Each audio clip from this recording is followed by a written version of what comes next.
Hello, and welcome to Let's Talk Transformation podcasts. Today, we will be looking at the power of community and what diverse communities can bring to the mix. I'm delighted to welcome Tom Fox, founder of the Compliance Podcast Network, author of Lessons Learned on Compliance and Ethics, and also the host of several podcast networks where you've won over 30 podcast awards. So, congratulations. And Tom, welcome to the show. Thank you. It's my pleasure to be here, Susie. It's a pleasure to have you, Tom. You live and you work in two very different worlds. Corporate compliance, where you look at using compliance, culture, leadership, and risk management to transform businesses to make them more efficient, more profitable. And the second world is podcasting, a world that we share.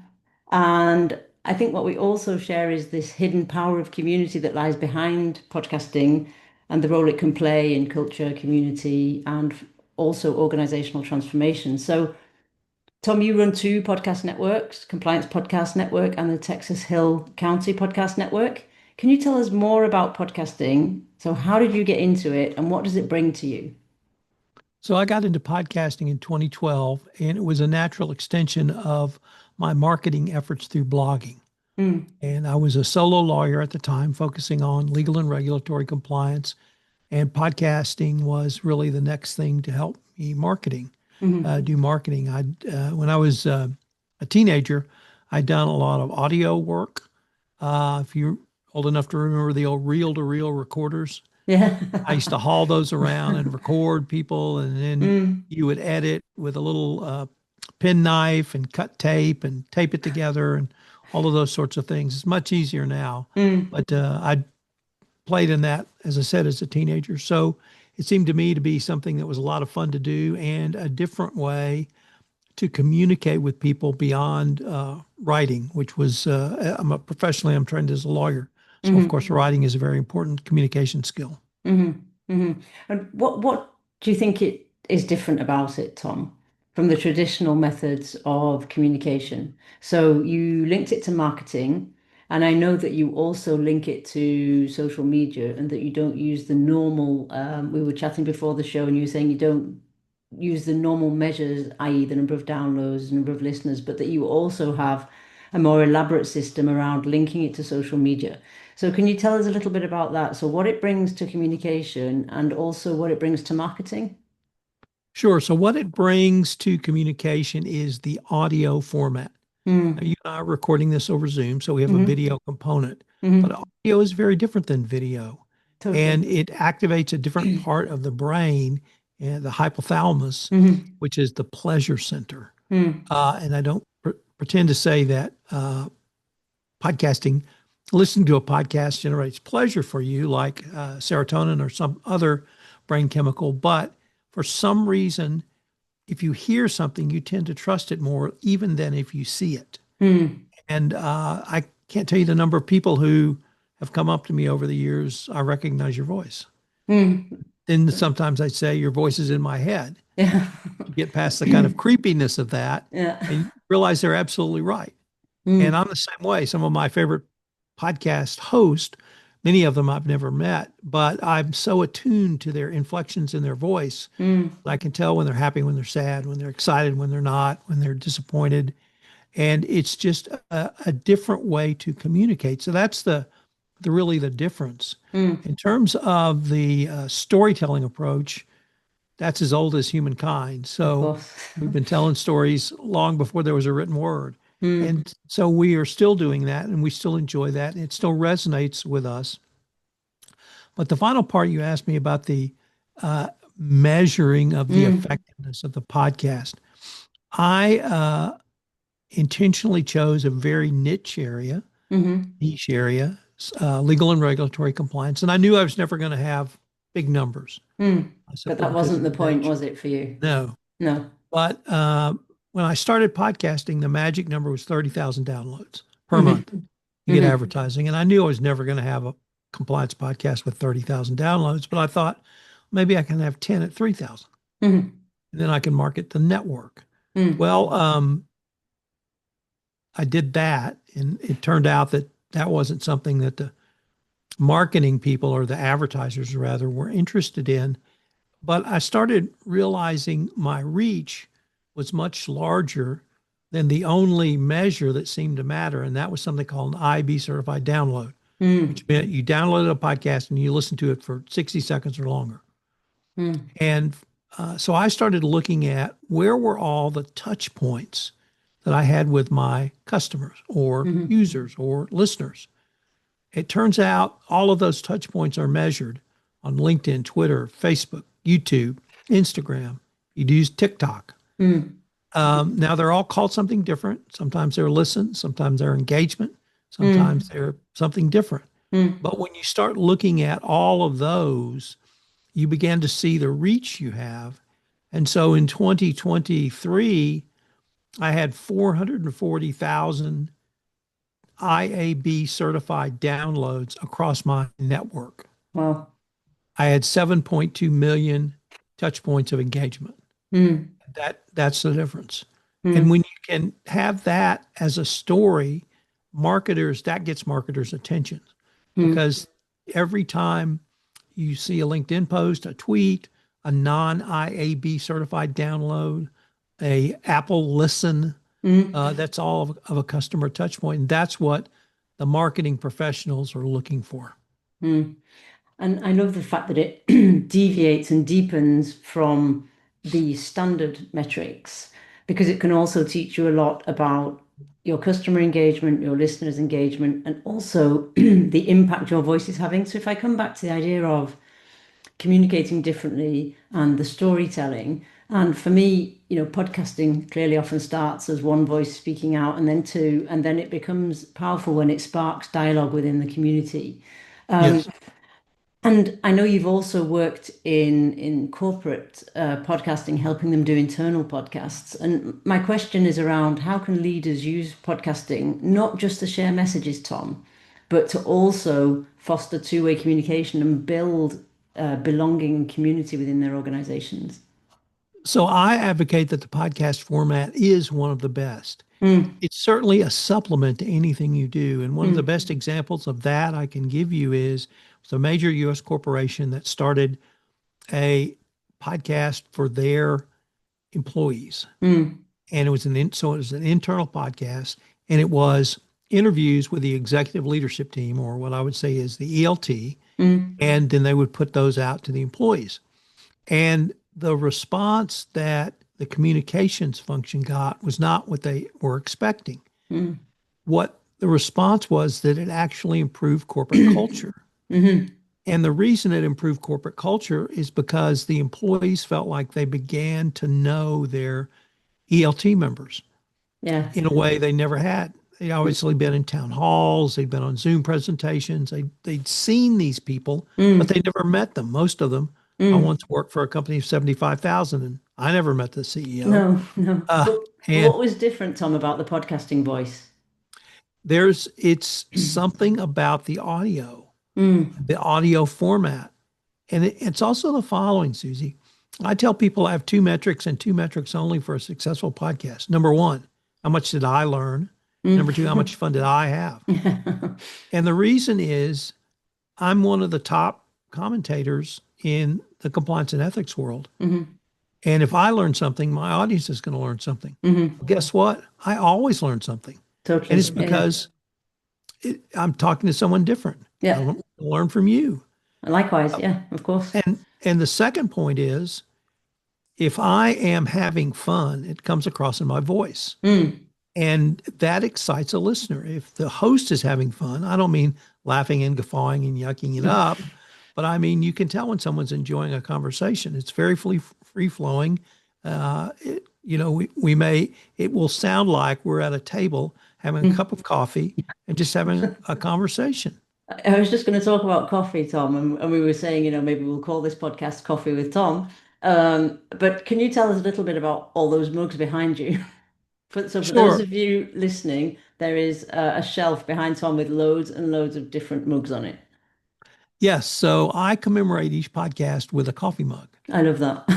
Yeah. And it's because one of its reasons is I love coffee. Hmm. And I used to tell people when I started my podcast, hey, this is just a cup of coffee with Tom. It happens to Hmm. be virtual. Hmm. And so then I started getting coffee mugs, and now I have my own branded coffee. I give coffee away at conferences. I was at a business expo this weekend and I had coffee. And it's no podcasters give coffee away, so it's very unique. And I Mm, get to support one of my biggest loves, which is coffee. And I get to talk about this is just a cup of coffee with Tom. No more pressure than mm, that. mm. And I really like that. And particularly in a hybrid world, it's putting back in those water cooler, coffee machine moments that we used to have all the time when we worked in the office full time. And I like the idea of taking the pressure out of this is a conversation. This is just about understanding your points of view and exchanging our thoughts on different things, which brings me to the democratizing power of podcasting, Tom. Giving a voice to those who are often left out of higher senior leader meetings, or like you said, in a business of 70,000, you're probably never going to actually personally meet the CEO. So how do you think companies can leverage the internal podcast to surface these diverse perspectives and really change the conversations that are happening in the organization? Well, really, with all things, Susie, it is a series of steps. Yeah. It's never one thing. And so Mm. it's not having a podcast series with your executive leadership team and putting it out there and ending it. Yeah, It's tick. follow up. Yeah. It's follow up on social media. It's follow up having actually the ELT members actually start doing things with employees, having small group meetings, Mm, having a newsletter, having maybe a weekly video, having ongoing communications that allows that ongoing dialogue. And as you started our podcast, when you said making it a two-way street, mm, it's not a top-down communication; it can be a bottom-up communication. And so you allow employees to start asking questions. You can mm, send a question in, or perhaps you have a live recording or a live something event where mm, they can ask employees. So use it as a starting point. It's a great starting point, but follow up with it. Use it as one part of your communication strategy or your one tool in your toolkit. mm. Because, we built a podcast with one of my clients. It was around education, really, moving from one way of working to another. And the question that came was, who do we have on the podcast? So we decided to interview all levels of the organization and all different parts of expertise that were needed in this cross-functional project approach. What would your advice be, Tom, for how do I choose my guests on an internal podcast? And more importantly, who should be the host? It's about storytelling. Mm, It might be good to have an external host, mm, someone not with the company who is viewed as neutral mm. so that the focus stays properly on the guest. Yeah. If you have the CEO interviewing someone, first of all, that's going to intimidate a lot of people, even if it's a cup of coffee with the CEO. Yeah. But people are going to be more focused on what the CEO says than the guest. Mm, So that's why I advocate bring in an outsider, bring in a Susie, bring in a Tom. mm, Uh, you and I can both interview, and mm. with a little preparation, we can even interview better. Yeah. So, uh, but keep the focus on the guest, keep the focus on the story, and keep it moving. Mm. So you wouldn't link it to a certain level of the organization or, because often when we put podcasting into the corporate model, let's say it that way, it's like, oh, well, if we have someone from this level, we have to have someone from this level. We can't just go and get somebody from that level. So how do you, or should I say, what's your insights around navigating the organizational politics of internal podcasting, Tom? Well, I would start with what's your goal? Is Hmm. your goal to personalize the ELT level? Is your Mm, goal to have the executive team explain a policy? Then it would be appropriate to have that level. mm, But if you want to have something more rounded with employees, then you bring in all levels of employees. So in corporate compliance, for instance, you could bring in a frontline salesperson to mm. talk about how that, yes, compliance was initially viewed as Dr. No from the land of no or the land of business non-development. Yeah. But it turned out it was a positive because the first time someone suggested I do something wrong, I said, we don't do that here and Mm, we don't do business that way. And that can be a powerful shield for an employee who says, that's against our policy and it's against the law and we don't do that. mm, And so even with compliance, you can use frontline employees to give examples of situations where compliance has benefited them and allowed them to move forward to do business ethically and in compliance. Mm. And I mean, as organizations evolve post-pandemic, I'm thinking of the way we learn, micro learning. There is so much access to so many more ways to learn, and attention is the same. Our focus span has and our attention span has changed dramatically. Do you think the corporate podcast could replace the newsletter or other forms of traditional communication? I believe they absolutely could, Mm. but if even if you don't believe that, use it as a supplement. Yeah. You can have forms of both. Certainly, pre-pandemic, the corporate newsletter was much more ubiquitous. Yeah. And so, for instance, there was someone in the U.S. Aerospace industry. I think they were Rockwell, but they may have been Hmm. another company. And they would contact me every couple of months and say, "Can we use one of your blogs for our newsletter?" And I always Hmm. said yes. Well, now um, you get a request, "Can I use your podcast Mm. in one of my video newsletters?" Something like that. So it's just, I think, a evolution, certainly post-pandemic, that people want to have video. They want to be, at least for the snippet, and then have shorter pieces of engagement. Mm. And if I look at internal podcasts, there are also external podcasts, of course. Do you think companies need both? I'm coming back to your point around marketing and branding. Um, would you advise companies to have both? Um, and clearly the objectives are very different for both. Absolutely. I'm a huge believer that every business, from a one person compliance consulting firm, Mm. me, to Walmart, or you name the corporation, Mm. needs a podcast because in the business world, there are five reasons to have a podcast.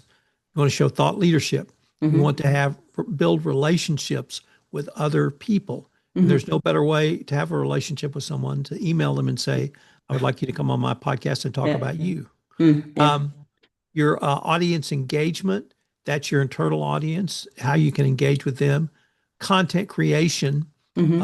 and sales. You Mm. can have a business to business podcast can do all five of those things. Mm. And if I take that, because that's a very diverse range of things it can do, tell me a little more about how you envisage the podcasting model, Tom, and how you see it changing. Because just like business models, their life cycle is now, shrunk to 18 months or 2 years. Will that be the same with the podcasting models? Well, I think we have to, looking back on all other models of communication and Yeah. showing how they've evolved, we have to say the answer is yes. I Mm. would like to say, no, podcasting will never change. I'll do this. Mm. But I think that might be a little naive. But so, for instance, are you doing video? Do you post your podcast on YouTube? Mm. Some podcasters still are against that. I'm a Mm. big believer in doing it because it's another communication channel. Yeah. Yeah. So I think we'll see continued evolution, but I also think we'll see when I started, it was just me talking. And Yeah. I cringe when I watch some of those now.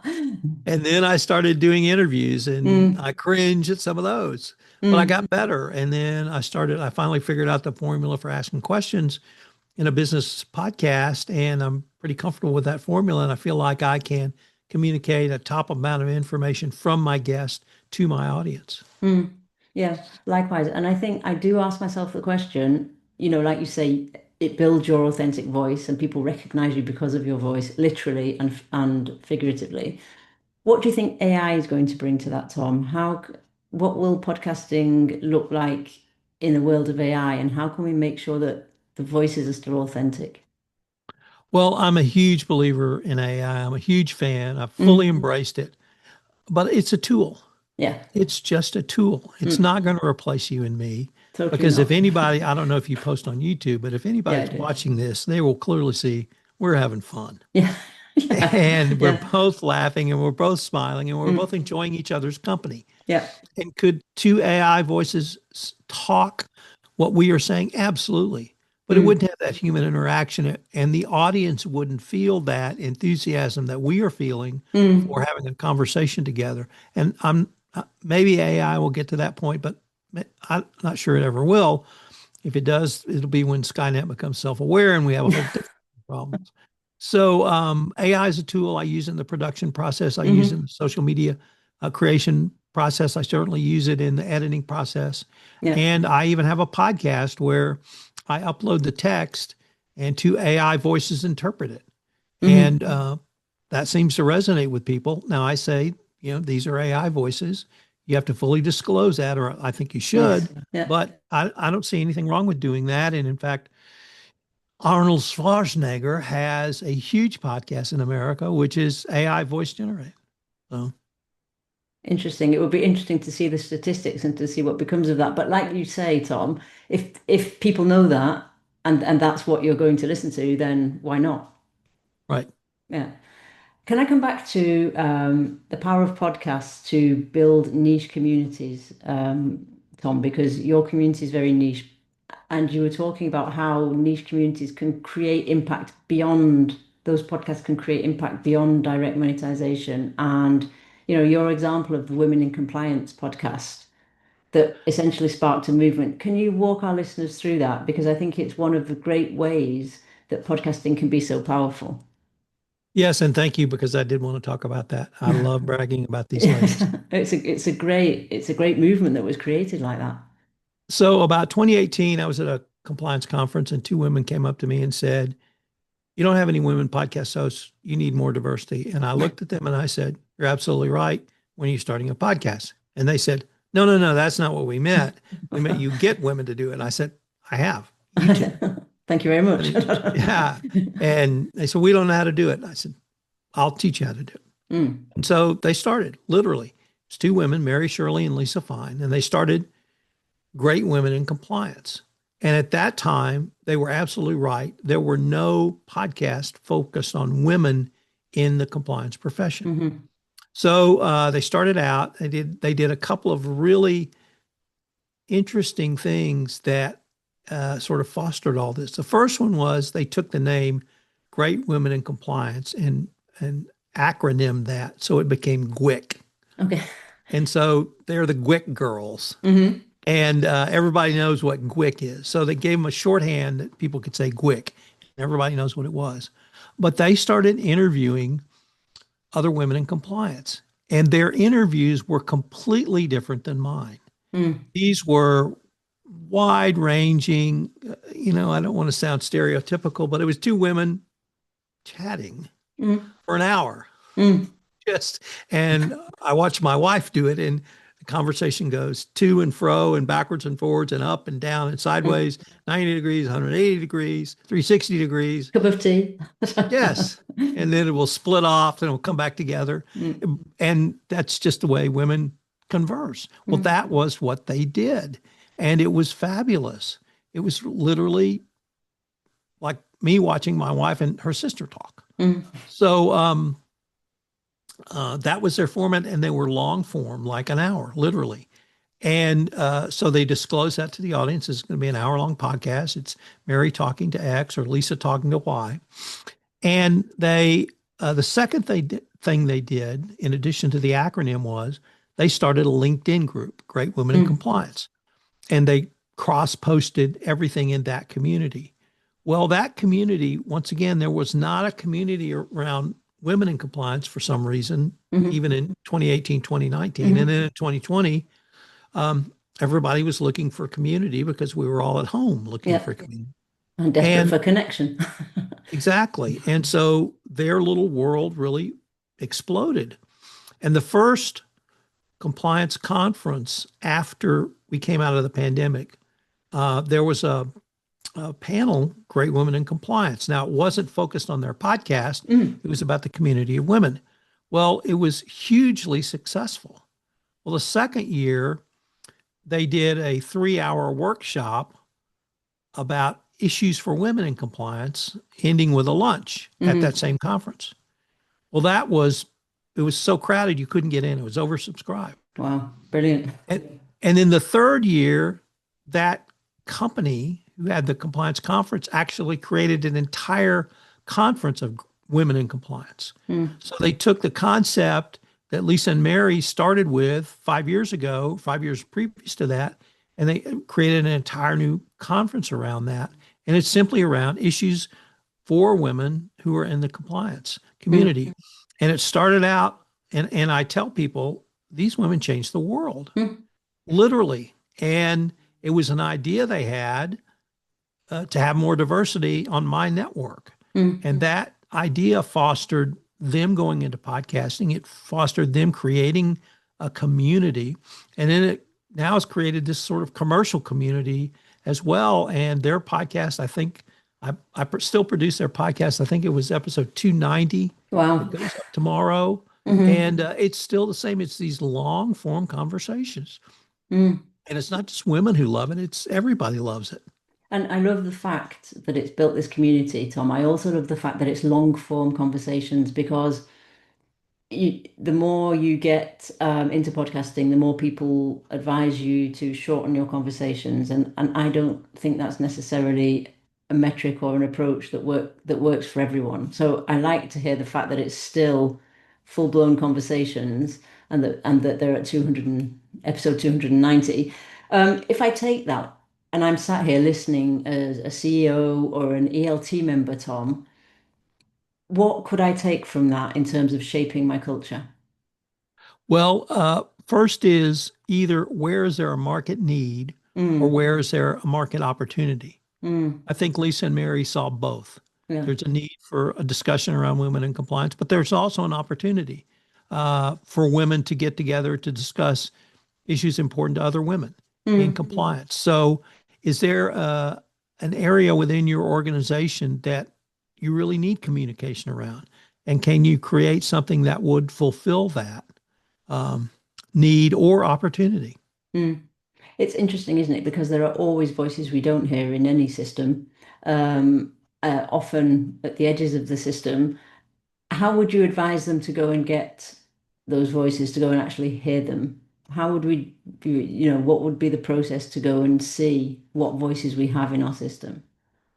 Well, if you're inside of a corporation, I think you have to look for them. Hmm. And I would use some mechanism to look for them. But one of the most meaningful podcast series I did was a U.S. governmental organization that unfortunately no longer exists, Hmm.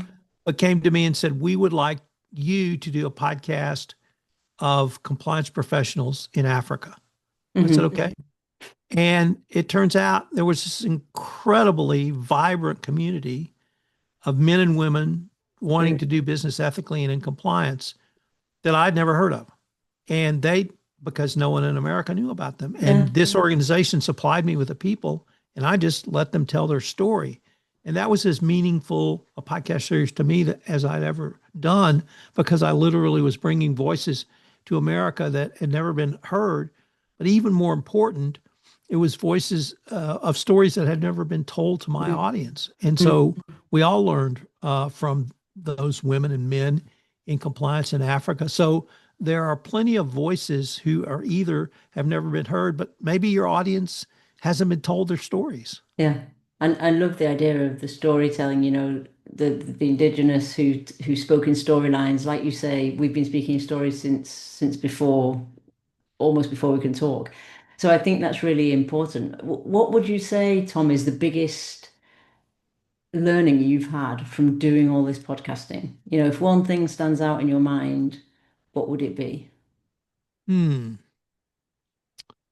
Well, it's so I've written nearly 40 books on in compliance, leadership, Hmm. that sort of thing. And people always say, "You're one of the smartest guys in compliance." I'm like, "No, I'm not. I talk to the smartest people in compliance."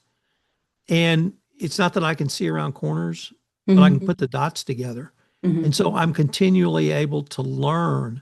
And for me, I'm a voracious learner. Mm. And for me, that just continues that obsession or trying to learn. So the biggest thing I've learned from from podcasting is it is a great mechanism to learn from other experts. Mm. And I think lifelong learning is so important, isn't it? Continuously learning, but also, Tom, to come back to what you just said, continuously connecting the dots, because whatever system you live and work in, the bigger picture is always a different story and a story that will engage more people. So I think it's really important as well to actually intentionally connect those dots in what you're doing.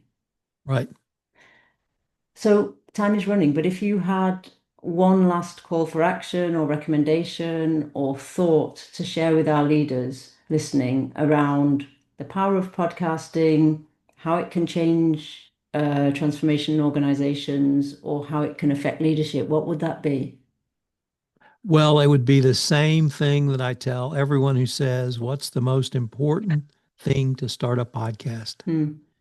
Get off your duff and start. That's it.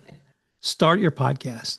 Don't worry about perfect audio. Don't worry about Mm, perfect microphones. Don't worry about it has to be perfect. Start. Just start, and you'll find your own voice, and you'll learn about the equipment. There's plenty of people around who can help you with that. But mm, just start. Start mm, telling stories. Start listening to people tell their stories. mm. Excellent. Thank you. I'm going to leave our listeners with that uh, just do it approach. And also, one of my biggest takeaways from this conversation is build your network, listen to people's stories and build your network. And you can put that back into whatever context you want, can't you, really? Yes. Okay, Tom, thank you so much for coming and sharing your thoughts and your insights and your stories around your podcasting. Where can people find out more about you and what you do? Sure. So I have the Compliance Podcast Network, which is Hmm. www.compliancepodcastnetwork.net. We didn't talk about my second network, but that's the Texas Hill Country Podcast Network. I live in a rural part of West Texas, so it's focused on rural storytelling, authors, artists, songwriters, movie directors, business people, etc. You can catch me on LinkedIn. I'm at Thomas R. Fox. If you want to email me, I'm at tfox@tfoxlaw.com. Okay, excellent. Thank you. And I'll put all those links in the show notes so that they can find you more easily. Thanks, Tom. Thanks for a great conversation. Thank you, Susie.